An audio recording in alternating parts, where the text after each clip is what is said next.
Ang taong kayang maghintay hanggang dulo, anuman na maging sitwasyon, yan yung mga tao na wasto at mayroong mabuting hangarin para sa'yo.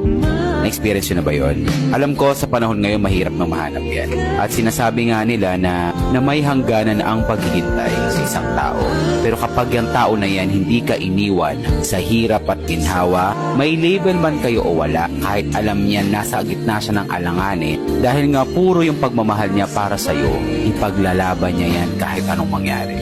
Sa mundong marami tayong hinahanap, malimit tayo makatagpo ng taong nandyan kahit anong mangyari. Sinasabi nga nila na hindi na ipipilit ang pag-ibig. Hindi natin pwedeng ipilit ang isang tao na hindi talaga para sa atin.